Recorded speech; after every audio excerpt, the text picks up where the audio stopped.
Greetings, YouTube. Today I'm going to talk about some more notes that I used in my 3rd edition Game World campaign, which came to be known as Overkill Incorporated. Today I'm going to be talking about New Tao's religious and philosophical organizations. Now, these were religions and think tanks and religious philosophical groups that were popular within the nation of the Free Range.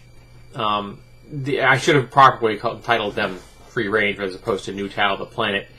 There were other organizations and other religions for other countries. For example, there was a rather racist kind of ancestor worship faith in the Empire of Humanity, which was loosely based on the Judeo-Christian tradition, but they never encountered it.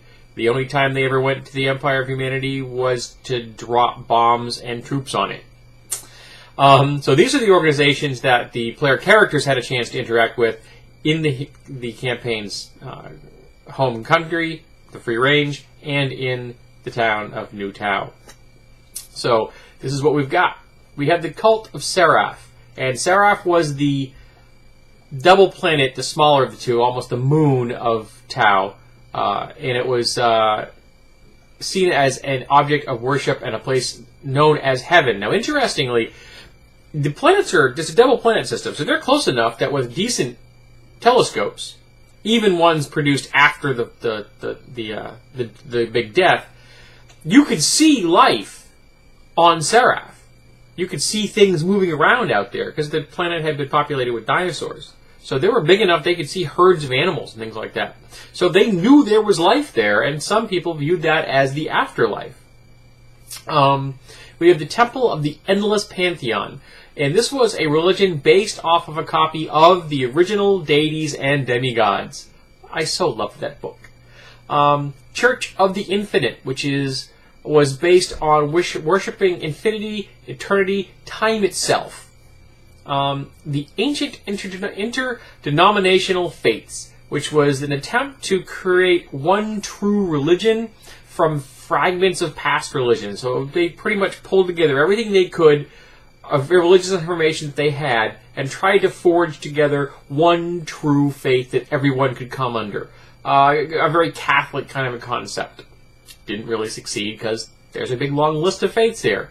Temple of Chaos worships total disorder and anarchy with possible ties to the terrorist group the Red Death. They weren't really popular in the town, but so long as they weren't, overtly committing criminal acts, they were tolerated.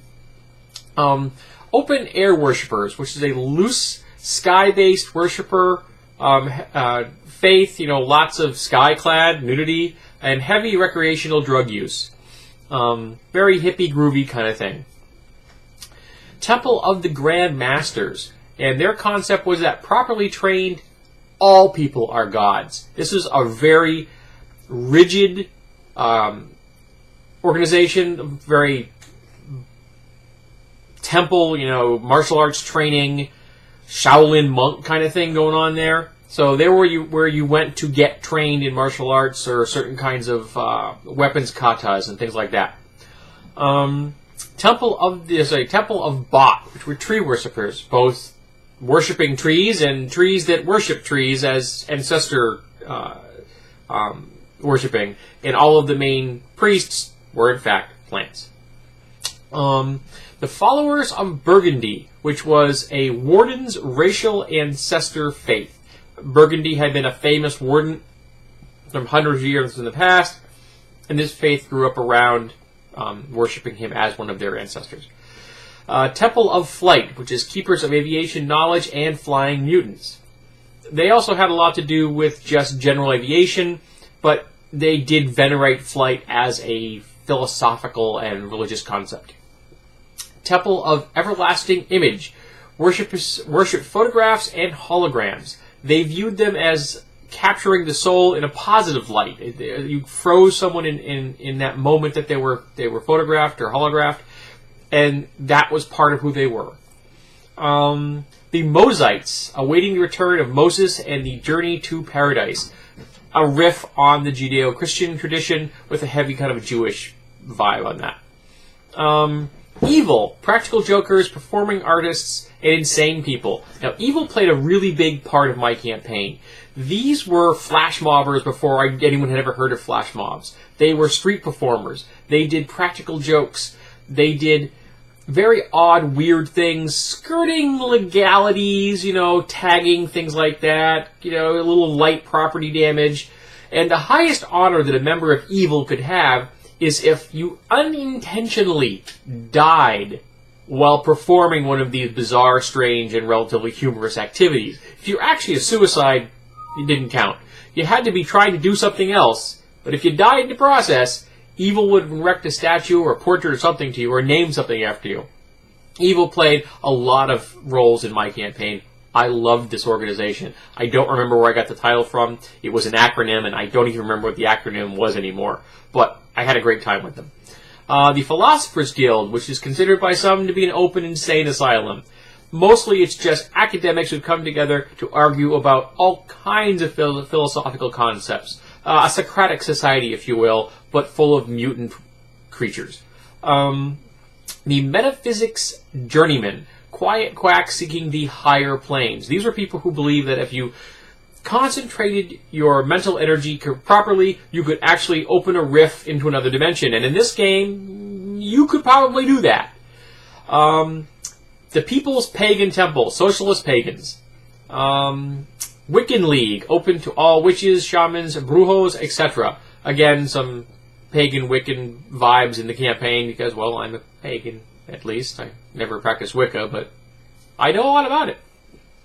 Temple of the Triple Goddess worships the three aspects of the feminine. So these three faiths I just mentioned pretty much covered all of the real alternative faiths that would be we view here in the United States as being very alternative, new agey kind of thing. The Flatlander Coalition. Heaven is two-dimensional. The Dreamtime, based on the Australian Aboriginal Dreamtime. And this came up in the campaign because one of the characters eventually became a manipulator of magical or psychic crystals that let her, or him actually, male character, female player, tap into the Dreamtime. Handler's Temple. Theft is holy, for all things belong to all people. It's kind of like an organization based around the Kenders. It's a reason and justification for stealing things, but they also did a lot of public good works, donating things, turning things over to the poor. Rob from the rich, give to the poor concept.